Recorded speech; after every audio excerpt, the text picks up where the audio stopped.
ನಮಸ್ತೆ ಟಿವಿ 20 ಕನ್ನಡ ವಾಹಿನಿಗೆ ಸ್ವಾಗತ.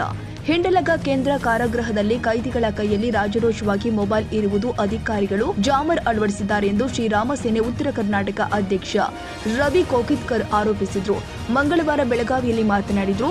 ಹೆಚ್ಚುವರಿ ಜಾಮರ್ ಅಳವಡಿಸಿರುವುದರಿಂದ 4-5 ಗ್ರಾಮದ ಜನ ಜೈಲಿನಲ್ಲಿ ಇದ್ದಂತೆ ಭಾಸವಾಗ್ತಾ ಇದೆ ಎಂದು ಅಸಮಾಧಾನ ವ್ಯಕ್ತಪಡಿಸಿದರು. ರೋಕೋ ಮಾಡಿ ಆಂದೋಲನ ಮಾಡುವ ಪರಿಸ್ಥಿತಿ ನಿರ್ಮಾಣವಾಗಿದೆ. ಕಾರಣ ಹಿಂಡಲಗಾದಲ್ಲಿ ಇರುವ ನಮ್ಮ ಹಿಂಡಲಗಾ ಜೈಲಿನ ಸೆಂಟ್ರಲ್ ಜೈಲಿನಿದೆಯಲ್ಲ, ಅಲ್ಲಿ ಕೈದಿಗಳ ಸಲುವಾಗಿ ಕೈದಿಗಳ ಮೇಲೆ ನಿಗಾ ಇಡಲಿಕ್ಕೆ ಕೈದಿಗಳು ಮೊಬೈಲ್ನಲ್ಲಿ ಯಾವುದೇ ತರಹದ ಹೊರಗಡೆ ಮಾತಾಗಬಾರದು ಅನ್ನೋ ಉದ್ದೇಶದಿಂದ ಜಾಮರ್ ಅನ್ನು ಅಳವಡಿಸಿದ್ದಾರೆ.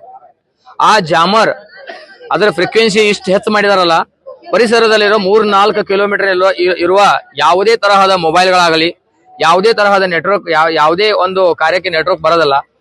ಗ್ರಾಮ ಪಂಚಾಯಿತಿಯಲ್ಲಿ ಯಾವುದೇ ಒಂದು ಕೆಲಸ ಆಗಲ್ಲ. ಈಗಾಗಲೇ ಎಲ್ಲ ಕೆಲಸಗಳು ಆನ್ಲೈನ್ ಮುಖಾಂತರ ಆಗ್ತಾ ಇವೆ. ಗ್ರಾಮ ಪಂಚಾಯಿತಿಯ ಉತ್ತಾರ ಇರಬಹುದು, ಅಥವಾ ಗ್ರಾಮ ಪಂಚಾಯಿತಿಯಲ್ಲಿ ಟ್ಯಾಕ್ಸ್ ತುಂಬುವುದಿರಬಹುದು, ಅಥವಾ ಯಾವುದೇ ನೀರಿನ ಪಟ್ಟಿ ತುಂಬುವುದಿರಬಹುದು, ಯಾವುದೇ ಒಂದು ಕೆಲಸ ಎಲ್ಲ ಆನ್ಲೈನ್ ಆಗಿದೆ. ಆನ್ಲೈನ್ ಆದ್ರೂ ಸಹ ಈಗ ಒಂದು ತಿಂಗಳ ಹಿಂದೆಯಿಂದ ಜಾಮರ್ ಫ್ರೀಕ್ವೆನ್ಸಿ ಹೆಚ್ಚಿಗೆ ಮಾಡಿದ ಕಾರಣ ಪರಿಸರದಲ್ಲಿರುವ ಎಲ್ಲಾ ನೆಟ್ವರ್ಕ್ಗಳು ಹೋಗಿ ಮೊಬೈಲ್ಗಳು ಚಾಲು ಆಗ್ತಾ ಇಲ್ಲ. ಗ್ರಾಮ ಪಂಚಾಯತಿಯಲ್ಲಿ ಯಾವುದೇ ಕೆಲಸ ಸಿಬ್ಬಂದಿ ಅವ್ರದ್ದು ಆಗ್ತಾ ಇಲ್ಲ. ಜನರು ಯಾವುದೇ ಒಂದು ಕೆಲಸ ತಗೊಂಡು ಹೋದ್ರೆ ಆ ಒಂದೊಂದು ಕೆಲಸಕ್ಕೆ 15-20 ದಿವಸ ವೇಟ್ ಮಾಡ್ಬೇಕಾಗತ್ತೆ, ಯಾಕಂದ್ರೆ ನೆಟ್ವರ್ಕೇ ಇರಲ್ಲ. ಹೀಗಾಗಿ ತುಂಬಾ ತೊಂದರೆ ಆಗ್ತವೆ. ಆದ ಕಾರಣವಾಗಿ ಜೈಲ್ ಸೂಪರಿಂಟೆಂಡೆಂಟ್ ಅವರಿಗೆ ಒಂದು ತಿಂಗಳ ಹಿಂದೆ ಒಂದು ಮನವಿ ಮಾಡಿಕೊಂಡಿದ್ದು, ಅದು ಜಾಂಬರ್ ಅನ್ನು ರೇಂಜ್ ಕಡಿಮೆ ಮಾಡಿ ಅಂತ. ಆದ್ರೆ ಅವರು ಒಂದು ಕನ್ನಡಿಗರ ಮೆಚ್ಚಿನ ನಿಮ್ಮ ಟಿವಿ 20 ಕನ್ನಡ ವಾಹಿನಿ ಇದೀಗ ಟಿವಿಯಲ್ಲಿ ಲಭ್ಯ.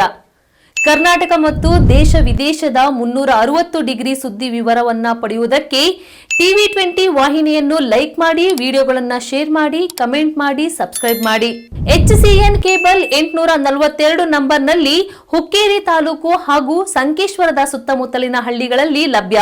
PCN ಕೇಬಲ್ 129 ನಂಬರ್ನಲ್ಲಿ ಹಾರುಗೆರೆ ಸುತ್ತಮುತ್ತಲಿನ ಹಳ್ಳಿಗಳಲ್ಲಿ ಲಭ್ಯ. ರಾಯಬಾಗ್ ಡಿಜಿಟಲ್ ಚಾನೆಲ್ ಕೇಬಲ್ 80ನೇ ನಂಬರ್ನಲ್ಲಿ ರಾಯಬಾಗ ತಾಲೂಕಿನ ಸುತ್ತಮುತ್ತಲಿನ ಹಳ್ಳಿಗಳಲ್ಲಿ ಲಭ್ಯ. UDCN ಕೇಬಲ್ ನೆಟ್ವರ್ಕ್ ಉಗಾರ ಸುತ್ತಮುತ್ತಲಿನ ಹಳ್ಳಿಗಳಲ್ಲಿ ನಿಮ್ಮ ಟಿವಿ 20 ಕನ್ನಡ ವಾಹಿನಿಯೂ ಲಭ್ಯ.